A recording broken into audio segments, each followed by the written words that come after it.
Në një fshat të vogël, buz një qyteti mesdhetar shqiptar ku gjelbërimi i kodrave ndërthurej me aromën e detit, të gjithë po përgatiteshin për një ditë që dukej se do të mbetej në histori, fejesa e Liridonës. Ishte një vajzë që fshati e njihte si të bukurën e shtëpisë së Myrtezas, një burrë të fortë dhe të respektuar, që kishte ngritur një biznes të vogël ndërtimi dhe jetonte me ndershmëri. Ema, Nazmia, një grua e heshtur por e hekur, gjithmonë kishte ëndërruar të shihte bien e saj të madhe të fejuar me një djalë të mirë e të ndershëm. Dhe ai djalë ishte Ardit Krasniqi, një iri i shkolluar, i kthyer nga Gjermania me ëndra për të ndërtuar një jetë të qetë dhe të lumtur. Fejesa do të mbahej në oborrin e gjerë të shtëpisë së Liridonës. Punonjësit kishin ngritur çadra të bardha që valviteshin lehtë nga era, tavolinat ishin mbuluar me mbulesa të bardha e të arta, ndërsa në mes të oborrit ishte vendosur një shesh vallëzimi ku orkestra do të luante këngë popullore. Aroma e gatimeve të bollshme përhapej kudo, mish i pjekur në hell, byrek të sapo dal nga furra, baklava që shkëlqente nga shurupi. Ishte një skenë që ngjante me një dasëm, sepse në kulturën shqiptare fejesa shpesh nuk ishte thjesht një nënshkrim, por një festë e madhe që bashkonte dy familje, të afërmit kishin ardhur nga larg, kushërin nga Tirana, Gjakova, madje edhe nga Italia e Gjermania. Makina të bardha e të zeza ishin parkuar plot në rrugën e ngushtë të fshatit. Burrat mbanin kostume, gratë ishin stolisur me fustane shumë ngjyrshe, e disa prej tyre me bizhuteri që binin në sy. Fëmijët vraponin me tullumbace nëpër obor, duke qeshur. Në mes të gjithë këtij zhurmimi, Liridona qëndronte në katin e sipërm të shtëpisë, përpara pasqyrës. Një fustan i bardhë e i thjeshtë i rrethonte trupin e saj të hollë, flokët e gjatë të lëmuar i binin mbi supe, ndërsa një pikë loti i shndërronte sytë. Ishte emocion, ishte frikë, ishte një ndjenjë që nuk arrinte ta përkufizonte. Motra e saj më e vogël, Edlira, i rregullonte bizhuteritë. Mos qaj, moj motër, do ta prishësh grimin. Të gjithë poshtë po presin të shohin si një princesh. Liridona buzëqeshi lehtë, por zemra i rritë shpejt. Kishte ëndërruar për këtë ditë, por kishte edhe një ndjesi të çuditshme, sikur diçka e rëndë do të ndodhte. E largoi mendimin, duke e quajtur vetëm emocion. Edlir, a mendon se gjithçka do të shkojë mirë? Pyeti ajo. Motra i përqafoi supet. Si nuk do të shkojë mirë? Ke Arditin, një djalë që çdo vajzë do ta kishte lakmi. Ke prindërit, ke gjithë fshatin. Sot është dita jote. Ndërkohë poshtë, Arditi po priste me një buzëqeshje të gjerë, duke u përshëndetur me të afërmit e tij. Ishte i veshur me kostum të zi, me kravatë të kuqe dhe duke i bindur që kishte bërë zgjedhjen e duhur. Shokët i hidhnin batuta, orkestranti i binte klarinetës dhe valltarët nisën hapat e parë. Ora po afronte momentin kur nusja do të zbriste shkallëve. Të gjithë e kthyen kokën nga dera e katit të sipërm. Tupanët buçitën, gratë nisën të thërrisnin me zë të lartë sipas zakonit, ndërsa Liridona nisi të zbresë. Hapat e saj ishin të ngadalta, të qeta, por kur arriti në mes të shkallëve, papritur sytë ju errësuan. Ndjeu një marramendje të fortë, fytyra ju zbe si letër dhe përpara se dikush të reagonte. Trupi i saj u përplas në shkallë dhe rrëshiti deri poshtë, një ulërim shpërtheu mes turmës. Muzika u ndal menjëherë, gotat ranë mbi tavolina, fëmijët filluan të qanin. Arditi u hodh drejt saj, duke e kapur në krah. Liridona. Liridona. Zgjohu, të lutem. Sytë e saj ishin mbyllur, buzët pa ngjyrë. Një grua bërtiti, thirrni urgjencën. Shpejt. Kaosi mbuloi oborrin. Disa gra po përpiqeshin t'i hidhnin ujë në fytyrë, të tjerët ja lëviznin duart, por ajo nuk jepte asnjë shenjë. Sirena e ambulancës mbërriti pas disa minutash që dukeshin si orë. Infermierët e futën shpejt në barel, ndërsa Arditi u fut pas saj, duke mos pranuar të lëvizte nga krahët e saj. Në spitalin rajonal, mjekët filluan menjëherë analizat. Infermierja u kthye tek prindërit e Liridonës që po prisnin të dëshpëruar në korridor. Duhet të bëjmë disa ekzaminime më të thella. Nuk është thjesht rënje nga lodhja. Fjala e saj i goditi si çekan. Çfarë mund të ishte? Orët kalonin me tension. Fshati ishte mbledhur jashtë spitalit, njerëzit përshpëritnin mes tyre, disa thoshin se ndoshta ishte mallkim, të tjerë se mos kishte ndonjë sëmundje të fshehtë. Arditi qëndronte si i ngrirë në karrige, duke shtrënguar duart.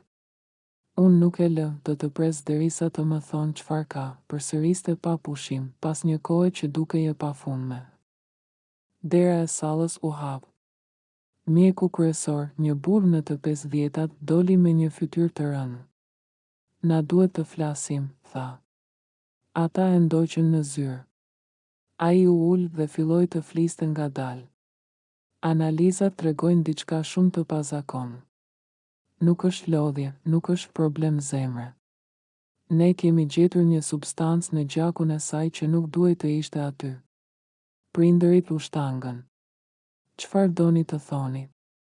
Pyeti Myrtezai me zë të dridhur. Mjeku uli syt. Do të duhet të bëjmë analiza të tjera, por ka shenja që ajo mund të ketë qenë e ekspozuar ndaj një medikamenti të fortë. Një substancë që normalisht përdoret vetëm për trajtime shumë specifike. Dhe më shqetësuesja është se gjurmët në trupin e saj nuk janë të reja. Duket sikur ajo ka qenë nën trajtim të fshehtë prej kohësh. Heshtja mbretëroi. Arditi ngriti kokën i tronditur. Po çfarë lloj trajtimi? Pse askush nuk e dinte? Mjeku i hodhi një vështrim të gjatë. Sepse ndoshta ajo vetë nuk e dinte. Apo ndoshta dikush nuk donte që ajo ta dinte. Fjalët e tij ranë si rrufe mbi prindërit e tmerruar. Një sekret i errët po dilte në sipërfaqe dhe fejesa që duhej të ishte dita më e bukur e jetës së Liridonës, sapo ishte kthyer në një makth që do të trondiste jo vetëm familjen, por gjithë fshatin. Nata që pasoi fejesën e ndërprer ishte më e zymta që kishte përjetuar ndonjëherë familja Lila. Në shtëpi sundonte heshtja, ndërsa gjyshja, me sytë e fryrë nga lotët, rrinte e mbështetur pas murit, sikur priste një shpjegim nga qielli. Nëna e nuses, Arta, nuk pushoi së lotuari, ishte një ndjenjë e papërshkrueshme, turpi dhe tronditje që e mbyste. Ajo e dinte se të nesërmen gjithë fshati do të fliste vetëm për këtë ngjarje, nusja, që ende se kishte marrë veten, po mbahej në spital. Mjekët e kishin dërguar në pavionin e ginekologjisë për ekzaminime të hollësishme. Njëri prej tyre, një doktor i ri që sapo ishte kthyer nga Gjermania, i tha hapur të ëmës. Zonja Arta, ka disa gjëra që nuk shpjegohen kollaj. Ne kemi gjetur disa gjurmë që duhen analizuar me kujdes. Do të doja që të bënim disa teste të avancuara adnie. Arta u mpak. Çfarë doni të thoni me gjurmë? Doktori i ktheu një shikim serioz. Po ju them vetëm këtë. Vajza juaj ka shenja që lidhen me një proces të dhimbshëm. Jo të zakonshëm. Mund të jetë një traumë e hershme, mund të jetë diçka tjetër. Do ta shohim, ajo natë dukej sikur nuk do të mbaronte kurrë. Telefoni i shtëpisë binte pa pushim, njerëzit kërkonin të dinin se çfarë kishte ndodhur. Fjalët qarkullonin, nusja ishte e sëmur prej kohësh dhe se kishte thënë askush. Ka qenë e mallkuar, nuk është normale. Mos ndoshta ka mbetur 7 zënë me dikë tjetër? Çdo thashe them shtohej, dhe secili më i rënd se tjetri, të nesërmen në mëngjes, kur dielli doli mbi fshat, atmosfera në shtëpinë e Lilave ishte si në një morth. Ndërkohë në familjen e djalit, tek shtëpia e Ganit dhe Lindës, situata ishte edhe më e nxehtë. Djali, Erioni, refuzonte të hante. Kishte ngelur pa zë, i shtrirë në dhomën e tij, duke parë nga dritarja. Ai se kuptonte dot çfarë kishte ndodhur. Një ditë që duhej të ishte më e lumturta e jetës së tij, ishte kthyer në një makth. Baba i tij, Ganiu, nuk po e mbante më inatin. Kjo është turp. Turp për gjithë fisin ton. Si guxuan ata të na bëjnë këtë poshtërsi. Të na ulin kështu para gjithë fshatit, Linda, e shoqja, qau gjithë natën, mos fol kështu, burr. Nuk e dim ende çfarë ka ndodhur. Vajza është e pafajshme. Ndoshta ishte sëmundje, por Ganiu ngriti zërin, jo, kjo s'është sëmundje. Këtu ka diçka tjetër. Ka një sekret. Dhe unë do të zbuloj në spital, ndërkohë, përgjigjet e para nisën të vinin. Doktori i ri i thiri Artan dhe burrin e saj, mentorin, në zyrë, kam një lajm të rëndësishëm. Vajza juaj është e virgjër, Arta hapi sytë dhe tronditur. Çfarë? Po si është e mundur? Ajo ka qenë në lidhje me Erionin. Ata donin të fejoheshin, jo vetëm kaq, vazhdoi doktori, por trupin e saj e ka prekur një ndërhyrje e mëparshme. Duket sikur dikush ka dashur ta fshehë diçka. Ka gjurmë të një operacioni të vjetër, mentori u ngrit në këmbë. Operacion? Çfarë lloj operacioni? Doktori u përkul pak, duke i parë drejtë në sy, zonja dhe zoti, ka një shans të madh që vajza juaj të mos jetë biologjikisht ajo që ju mendoni, një heshtje vdekjeprurëse mbushi dhomën, në fshat, ndërkohë. Thashethemet kishin shpërthyer si zjarr në kasht. Disa thoshin se vajza ishte mallkuar nga një gjyshe e vjetër. Të tjerë përhapnin fjalë se mentori kishte një histori të errët në të kaluarën. Djemtë në kafene bënin humor të zi, ndërsa gratë në përdyer ishinin me mëshirë. Në mbrëmje, kur Arta dhe mentori u kthyen nga spitali, ata nuk i than askujt të vërtetën. E mbajtën për vete. Por sytë e tyre tregonin më shumë se fjalët. Në shtëpi, gjyshja që kishte rritur vajzën, i pyeti, çfarë thanë doktorët? Arta u mblodh në vetvete, thanë që do të bëjnë analizat të tjera, por brenda vetes, zemra e saj po i dilte nga vendi. Sepse e dinte shumë mirë një sekret që e kishte fshehur për vite me radhë. Në ditët që pasuan, vajza, që quhej Elira, u rikthye disi në gjendje normale, por ishte e thyer. Se kuptonte pse ndodhi gjithçka. Përpiqej të thoshte se kishte qenë vetëm lodhje, por mjekët i kërkuan të qëndronte nën vëzhgim. Erioni, i dashuri i saj, i shkoi një ditë në spital. Por familja e tij ishte kundër. Ganiu e kishte ndaluar, mos guxo të shkosh. Ajo na turpëroi, por Erioni nuk duroi dot. Hyri fshehurazi dhe e pa. Kur Elira e pa, sytë i ndriçuan. Erion.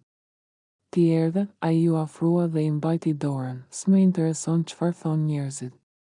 Unë dua të di vetëm një gjë, më do ende, ajo nisi të qaj, të dua më shumë se gjithçka.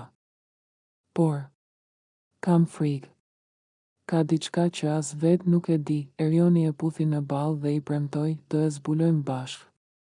Nuk të lë vetëm, por në shtëpi, kur Ganiu mori vesh se djali kishte shkuar te Elira, shpërtheu një stuhi, mjekët vazhduan testet. Një ditë, doktorit ju erdhi përgjigja e analizës së Adnës.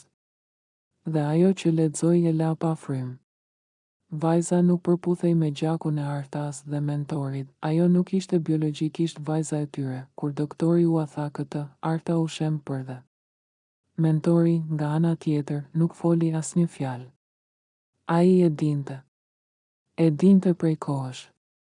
Sepse Elira nuk ishte vajza e vërtetë e tyre. Ishte fëmia i një tjetër gruaje, një sekreti që ai dhe Arta kishin fshehur për më shumë se 20 vjet. Përse Elira ishte rritur si vajza e tyre? Kush ishte nëna e saj e vërtetë? Dhe çfarë kishte ndodhur atë ditë fatale që bëri të zbulohej e gjithë kjo e fshehtë, sekreti, i mbuluar për dekada, po dilte në dritë.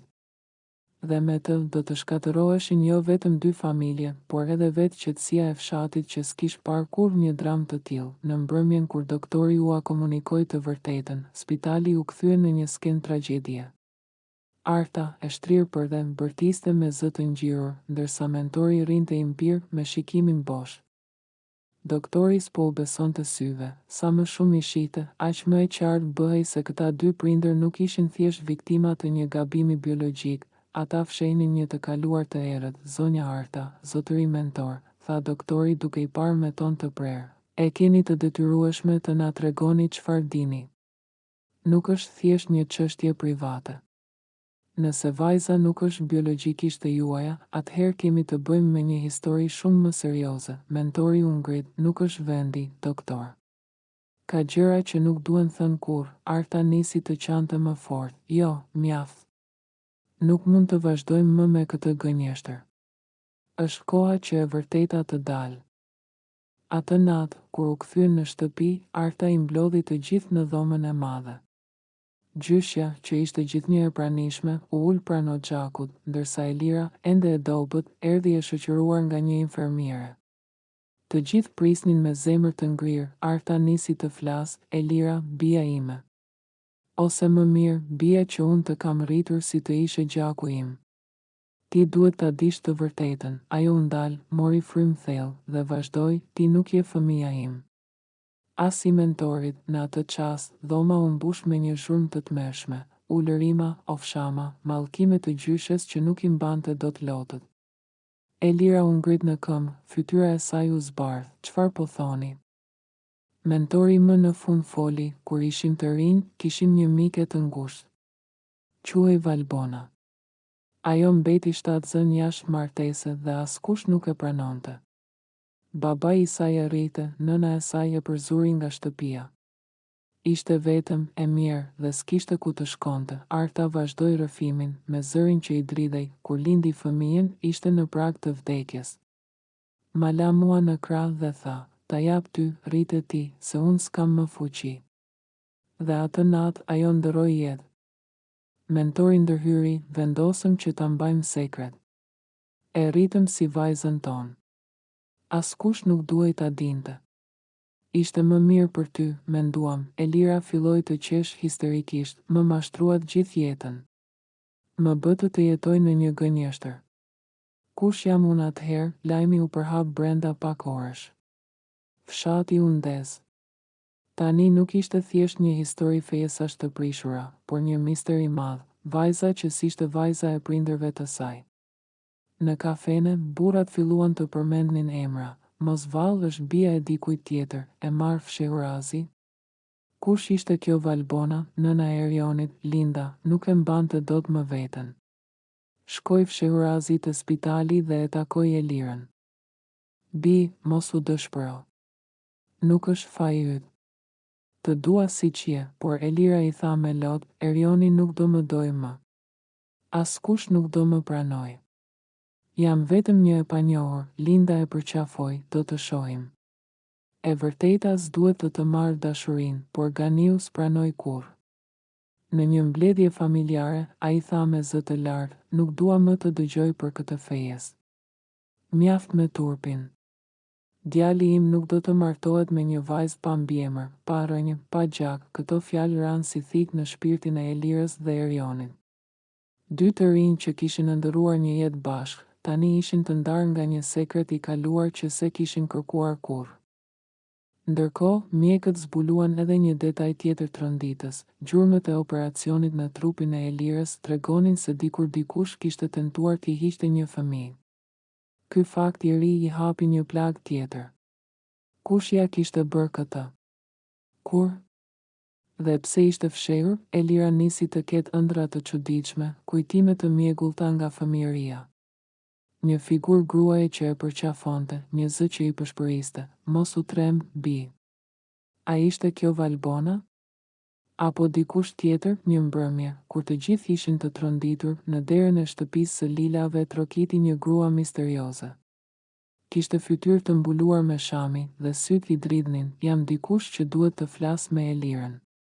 Kur hyri brenda, gjyshja u lëriti: "Zoti i madh. Kjo është Mira, motra e Valbonës." Dhoma u mbush me heshtje. Mira u ul dhe nisi të flasë: "Kam ardhur për të treguar të vërtetën që e kam mbajtur fshehur gjithë këto vite. Valbona nuk vdiq atë natë, të gjithë ngrinë, ajo jeton. Dhe ka jetuar gjithë këto vite në një qytet tjetër. Vajza nuk e di, por nëna e saj e vërtet është gjallë." Ky zbulim ishte edhe më i madh se çdo gjë e mëparshme. Nëse Valbona jetonte, pse s'kishte ardhur kurrë për të kërkuar bien e saj? Çfarë e kishte mbajtur larg? Dhe si do ta përballonte Elira këtë tronditje të re? Sekreti po bëhej gjithnjë e më i errët. Dhe fati i dy të rinjve, që e kishin nisur rrugën me dashuri, tani varej nga një histori e mbushur me tradhti, fshehtësi dhe plagë të së shkuarës. Kur Mira tha se Valbona ishte gjallë, shtëpia u mbush me një heshtje të rëndë, sikur ajri ishte ndalur. Të gjithë e dinin se kjo ishte pika ku gjithçka do të përmbysej. Elira, e zbeth dhe e tronditur, mezi nxori një fjalë nga goja, nëna ime. Jeton, Mira e pa drejt në sy, po, bi. Ka jetuar larg, në Tiranë. U detyrua të fshihej. Kishte frikë nga gjyshi yt, nga turpi i kohës, nga gjithë fshati. Mendonte se po të vinte, do të ta shkatëronte jetën. Elira ndjeu se i ra bota mbi shpatulla. Gjithçka që dinte për veten ishte një gënjeshtër. U ngrit, doli me vrap nga dhoma dhe u zhduk në errësirën e natës. Disa ditë më pas, një makinë ndaloi para shtëpisë së Lilave. Prej saj doli një grua rreth të 50-tave, me flokë të thinjur dhe sy që kishin parë shumë dhimbje. Ishte Valbona. Ajo kishte ardhur më në fund, kur u përball me Elirën, të dyja shpërthyen në lodh. Bi, të kërkova gjithë jetën, por nuk pata kur guxim të marr. Kam jetuar me faj, çdo ditë, çdo natë. Elira e shtyr lehtë, me lot në sy, ku ishe kur më duheshe më shumë. Pse më le të rritem në një gënjeshtër? Valbona u përkul në gjunjë, sepse isha e thyer. Sepse nuk doja të merrja në një jetë plot mirim. Mendova se këta njerëz do të jepnin më shumë se unë, Arta, që deri atëherë kishte heshtur, shpërtheu, po pse serdhe të paktën një herë. Ne e rritëm si të ishte gjaku ynë. Ne I dham gjithë jetën tonë, dhoma u mbush me britma, akuza dhe lodh. Përplasja ishte e pashmangshme, ndërkohë, në shtëpinë e Erionit, gjërat ishin përkeqësuar. Ganiu kishte vendosur, fejesa ishte e prishur. Por Erioni nuk pranoi, baba, e dua Elirën. S'ka rëndësi kush janë prindërit e saj. Ajo është gruaja që dua, jo. Bërtiti Ganiu. Nuk do të martohesh me një vajzë pa rënje. Për herë të parë, Erioni u ngrit kundër babait të tij, atëherë më hi si bir. Sepse unë nuk të ndjek më, këto fjalë ranë si rrufe. Ganiu u largua nga shtëpia me shpirt të thyer, ndërsa Linda, nëna e Erionit, u përpoq ta mbronte djalin. Ditët kaluan në ankth. Elira ishte mes dy zjarresh, dashuria për Erionin dhe nevoja për të zbuluar rënjet e saj. Ajo nisi të takonte shpesh Valbonën, e cila I tregoi gjithë historinë, si kishte rënë në dashuri me një burr të martuar, si ishte braktisur dhe si kishte lindur në fshehtësi. E vërteta ishte edhe më e hidhur. Babai biologjik I Elirës ishte një burr me pushtet në atë kohë. Një emër që ende I tremte njerëzit. Dhe pikërisht nga frika e tij, Valbona ishte detyruar të zhdukej. Elira e ndjeu se jeta e saj nuk do të ishte më kurrë e njëjtë. Por një gjë e dinte, nuk donte ta humbiste Erionin. Një natë, të dy u takuan fshehurazi. Ishte nata kur duhej të merrnin një vendim. Ikim, I tha Erioni. Larg, në një qytet ku askush s'na njeh. Fillojmë nga e para. Elira qau, po familjet tona? Po e vërteta ime, nuk ka rëndësi, tha ai duke ja shtrënguar duart. Rëndësi ka vetëm dashuria jon, dhe atë natë, ata vendosën të iknin. Por fati kishte një plan tjetër. Në mëngjes, kur po përgatiteshin të largoheshin, Ganiu u shfaq para tyre. Me fytyrën e zymë dhe duart që I dridheshin, tha, nëse largoheni, mos guxoni të ktheheni më kurrë. Erioni nuk u ndal. E mori Elirën për dorë dhe u nisën. Por kur dolën në rrugën kryesore, një aksident I papritur ndodhi. Një makinë humbi kontrollin dhe u përplas me to. Njerëzit u mblodhen menjëherë. Klithmat mbushën ajrin. Kur u hapën dyert e makinës, Elira ishte pa ndjenja, ndërsa Erioni e mbante në krah, I mbuluar në gjak, duke bërtitur, mos më lër. Mos më lër, spitali u mbush me njerëz. Familjet e të dyve u gjendën sërish në të njëjtin korridor. Të shokuar. Valbona u hodh mbi trupin e së bijës duke u lëritur, ndërsa Arta u rrëzua në dy sheme. Mjekët bën të pamundurën. Orë të tëra operacion. Por në fund, lajmi erdhi si thik. Elira nuk e mbjetoi dot, britmat e nënave pushtuan spitalin. Erioni, I gjymtuar shpirtërisht, ra në gjunjë pranë trupit të saj dhe nuk foli më. Funerali I Elirës u bë një ngjarje që fshati se kishte parë kurrë. Një turmë e madhe njerëzish, thashëtheme të pafundme, fytyra të ngrira nga dhimbja. Në njërën anë Valbona, në tjetrën Arta, të dyja duke vajtuar për të njëjtën bi, por më e dhimbshmja ishte pamja e Erionit, që qëndronte i palvizur pranë arkivolit, me sytë bosh. Ai nuk pranoi të largohej as kur të gjithë u shpërndan. Pas asaj dite, gjithçka ndryshoi. Fshati mbeti me një plagë të pashëruar. Familjet nuk folën më kurrë me njëra tjetrën. Arta dhe mentori u mbyllën në shtëpi, të shkatëruar nga faji. Valbona u kthye në qytetin e saj, e mallkuar nga kujtimi i së bijës. Erioni u zhdu. Disa thonë se iku jashtë shtetit, të tjerë thonë se endet rrugëve si hije.